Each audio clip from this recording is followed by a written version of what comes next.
طلب اور رسم کا توازن۔ طلب ہوتا ہے کہ جو ہم چیز کسی سے مانگتے ہیں، لیتے ہیں، جا کے پوچھتے ہیں شاپ سے یا کہیں سے بھی۔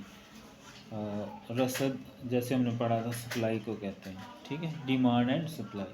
توازن بیلنس یعنی برابر۔ طلب اور رسد کے توازن سے کیا مراد ہے؟ یا مکمل مقابلہ کے تحت قیمت کا تعین کیسے ہوتا ہے؟ مکمل مقابلہ یعنی جو چیز کی مانگ ہے، لوگ لے رہے ہیں، وہ اور اس کی جو سپلائی ہے، جب وہ برابر ہو تو پھر قیمت کا تعین کیسے ہوتا ہے؟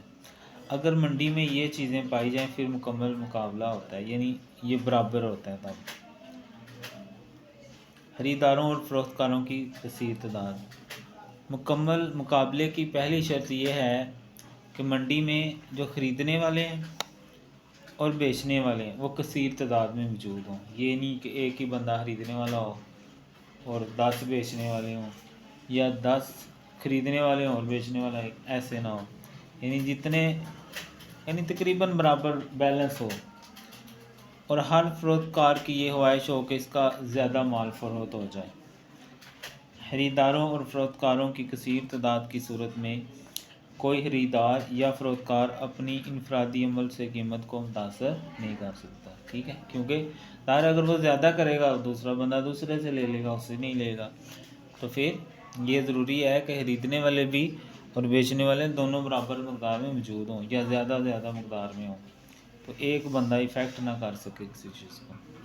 شے کی یکسانیت، ٹھیک ہے۔ دوسرا یہ ہے فروخت کے لیے پیش کی جانے والی جو اشیاء ہیں وہ ہر ایک کے پاس ایک جیسی ہوں۔ یہ نہ ہو کہ ایک کے پاس اچھی ہو تو دوسرے کے پاس گھٹیا چیزیں ہوں، یعنی وہ چیزیں بھی ایک جیسی ہونی چاہیے، ان میں کسی قسم کا فرق موجود نہ ہو، معیار، شکل، شباہت، پیکنگ وغیرہ۔ تو یہ دوسری شرط ہے کہ وہ بیلنس توازن ہوگا۔ آگے منڈی کے حالات سے واقفیت ہونا۔ خریداروں اور فروخت کاروں کو منڈی کے حالات سے مکمل آگاہ ہونا چاہیے، یعنی جو بندہ آتا جاتا ہو اس کو پتہ ہوتا ہے کہ کیا سسٹم ہے، کیسے چیز لینی ہے، کیسے بحث کرنی ہے، اور خریدار اس فروخت کار سے چیزیں خریدیں جو سستی دے اور وہ زیادہ قیمت دینے کو تیار نہ ہو، ٹھیک ہے، یعنی وہ ایک کے پاس جائیں دوسرے کے پاس جائیں، جس کے پاس چیز اس کو یعنی سستی ملے وہ اس سے لے، ٹھیک ہے۔ آزادانہ داخلہ۔ منڈی میں نئے فروخت کاروں یعنی جو چیزیں بیچنے والے ہیں، سیلر ہیں، ان پہ پابندی نہ ہو، ٹھیک ہے۔ یہ دیکھیں نا، اگر کہیں پہ ایک جیسی شاپس ہوں تو وہ نئے بندے کو وہاں شاپ نہیں کھولنے دیتے، یا ایک شاپ والی جیسے کسی کی گوشت کی دکان ہے تو وہ اس کی کوشش ہوتی ہے میرے ساتھ ہی آگے پیچھے دکان نہ کھلے، ٹھیک ہے۔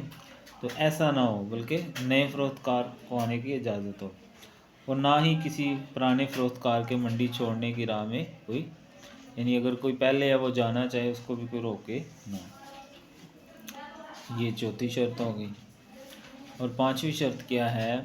عاملین پیدائش میں مکمل طور پر نقل پذیری کا رجحان ہونا چاہیے، ٹھیک ہے۔ عاملین پیدائش یعنی جو چیزیں پیدا کرنی ہے، بنانی ہے، اس کے طریقہ کار میں کوئی بھی دوسرے کی یعنی کاپی کر کے بنا سکتا ہے۔ اگر کسی عامل پیدائش کو کسی اور جگہ زیادہ معاوضہ ملتا ہے تو وہ وہاں جائے، یعنی اس کو کوئی روکنے والا نہ ہو۔ اس نقل پذیری کی وجہ سے عوامل کے معاوضے تمام پیداواری شعبوں میں برابر ہونے کا رجحان رکھتے ہیں، ٹھیک ہے۔ یعنی ایسا ہوتا ہے نا بعض کا، جو جس چیز سے ہم نے کوئی چیز بنانی ہے وہ وہاں کسی علاقے میں سستی مل رہی ہوتی ہے، تو ایک بندہ وہاں بنا رہا ہے تو دوسرے کو بھی وہاں جا کے بنانے کی اجازت ہونی چاہیے۔ جیسے پاکستان میں جو میٹلز ہیں، یہ چیزیں سستی ہیں، تو باہر کے مالک یہاں سے چیزیں بنواتے ہیں اور وہاں جا کے اپنا لیبل لگا کے بیچتے ہیں، ٹھیک ہے۔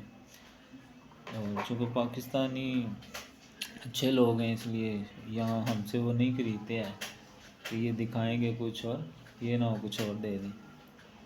تو یہ 5 چیزیں جی، کہ جب مکمل مقابلہ ہوتا ہے یا برابر ہوتا ہے ڈیمانڈ اینڈ سپلائی دونوں کی۔